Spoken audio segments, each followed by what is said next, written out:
দেখছেন news bast. আমি সুনেত্রা আছি আপনাদের সাথে। আমাদের সাথে রয়েছে ভারতীয় ছাত্র ফেডারেশনের নেতা আকাশ কর। আকাশদা, আমাদের চ্যানেলে তোমাকে স্বাগত। নমস্কার।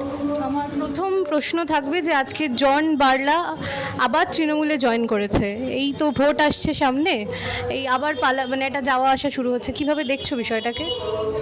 এখন কিছু বলা মুশকিল, কারণ দেখা গেল পরশুদিন আবার তোমাকে এসে আমায় প্রশ্ন করতে হলো জন বার্লা আবার বিজেপিতে ফিরে গেছে, তখন সেদিন আবার আরেক রকম রিয়াকশান দিতে হবে। ফলত এই সব নিয়ে আমাদের তো একটাই কথা, যে রাজনীতিকে যারা ব্যবসা হিসেবে দেখে তারা সেই ব্যবসা করবার জন্য কখনো কখনো শোরুম পাল্টায়। গোডাউনে মাল একই থাকে, শোরুম বদলে যায়। সেইটা আজকে জন বার্লা, দুদিন আগে হয়েছে শুভেন্দু অধিকারী, 3 দিন পর অভিষেক ব্যানার্জি হতে পারে, মমতা ব্যানার্জি হবে কিনা আমি জানি না, যাই হোক। কিন্তু এই নিয়ে আর বেশি নতুন করে বলবার কিছু নেই। পশ্চিমবাংলার মানুষ এটা দেখছেন প্রতিদিন চোখের সামনে, যে তাদের বিশ্বাস, তাদের সরলতা এবং তাদের সমর্থন নিয়ে একদল লোক কিভাবে বাজারে হাটে গরু ছাগলের মতো বিক্রি হচ্ছে।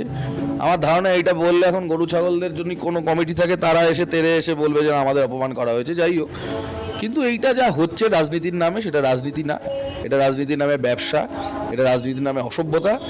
বাংলার মানুষের কাছে আমাদের আবেদন যে বামপন্থীদের বিরুদ্ধে অনেক অভিযোগ আপনার থাকতে পারে, অনেক রাগ আপনার থাকতে পারে, কিন্তু ভেবে দেখুন যে অন্তত এই অসভ্যতা বামপন্থীরা কোনোদিন করেনি।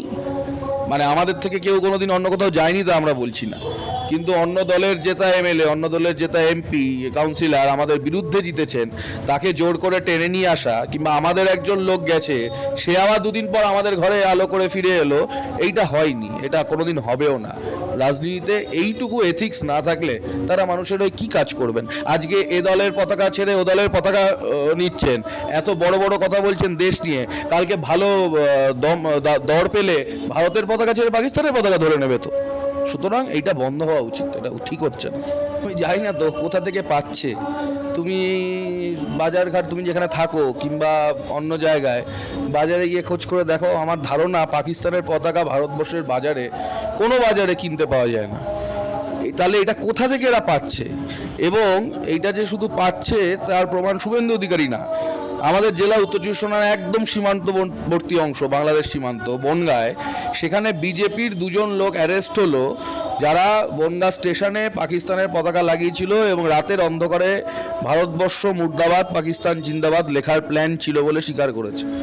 পুলিশ তাদের গ্রেপ্তার করলো। তাহলে এই পতাকাগুলো এরা কোথায় পাচ্ছে আমাদের তো প্রশ্ন, এবং তৃণমূলের পুলিশের কাছে বা তৃণমূল সরকারের কাছে আমাদের প্রশ্ন, যে এইরকম একটা গর্হিত অপরাধ করবার পরে তার পরের দিন সেই 2 জন কী করে জামিন পেয়ে গেল?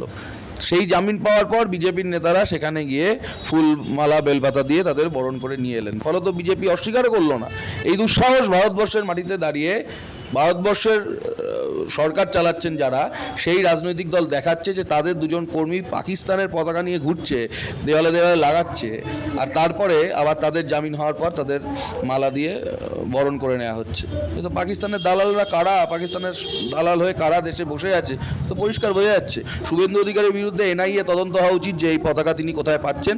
বিজেপির বিরুদ্ধে এনআইএ তদন্ত হওয়া উচিত, যে আমাদের ওই যে সিচুয়েশানে পাকিস্তানের সাথে এখন ভারতবর্ষ আছে, পাকিস্তানের এই রকম আক্রমণ, জঙ্গিহানা ইত্যাদি, সেই আবহে দাঁড়িয়ে এই পতাকা তারা কোথা থেকে পাচ্ছেন, পাকিস্তানের কেউ দিচ্ছে কিনা। তোমরা তো ভারতের ছাত্র ফেডারেশন, তাই তোমাদের ক্ষেত্রে তো একটা প্রশ্ন আসেই যে জেএনইউ কিন্তু তোমাদের শক্ত ঘাঁটি, কিন্তু সেই জেএনইউতে কিন্তু অনেক বছর পরে এবিভিপিকে দেখা গেছে জিততে, কি বলবে? এটা আমাদের কাছে আনন্দের, দুঃখের মনে হতে পারে কারোর কারোর, বা এই যে আনন্দের বলছি এতে কেউ অবাক হতে পারে, কিন্তু জেএনইউতে বামপন্থীরা শক্তিশালী বা বামপন্থী আবহাওয়া আছে বলেই সেখানে এই গণতান্ত্রিক পদ্ধতির মাধ্যমে এবিভিপি জিতে আসতে পেরেছে। কিংবা যাদবপুরে এই গণতান্ত্রিক আবহাওয়া আছে বলেই যাদবপুরের মাটিতেও তুমি গিয়ে দেখো তৃণমূল ছাত্র পরিষদের পতাকাও দেখতে পাবে। 2 দিন পর ভোট হলে সেখানে তারা 4টে সিআরও জিততে পারে, 4টে জায়গায় জিততেও পারে। কিন্তু তুমি আশুতোষ কলেজে গিয়ে দেখো, তুমি আমাদের রাজ্যে অন্যান্য 4টে কলেজে গিয়ে দেখো, যেখানে তৃণমূল শক্তিশালী, তৃণমূল ছাত্র পরিষদ শেষ ভোটে ছাত্র সংসদ গায়ের জোরে দখল করে এখন তারা সব 3 বাচ্চার বাবা 4 বাচ্চার মা হয়ে গেছে, তারাও এখন জিএস ভিপি হয়ে বসে আছে।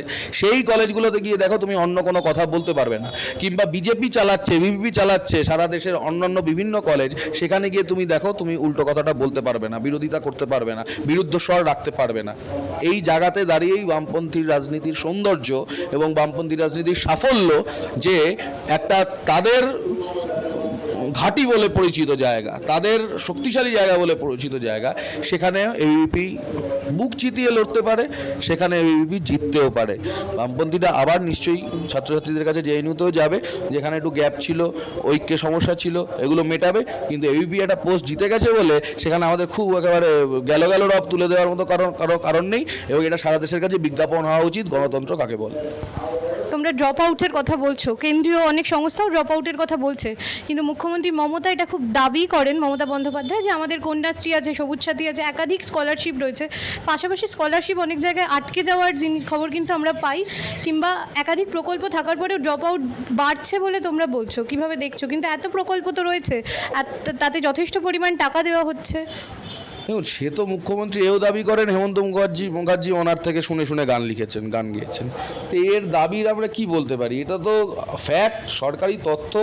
আদালতে সরকার যে মামলা হয়েছে তাতে যে সরকার তথ্য দিয়েছে তার থেকেই আমরা পেয়েছি। আমরা তো কোনো মানে তথ্য বানাচ্ছি না, অন্য কিছু না। হ্যাঁ, সার্ভে এসএফআই বিভিন্ন জায়গায় করেছে, তার হিসেব আমরা দিয়েছি বিভিন্ন জায়গায় যে কি অবস্থা।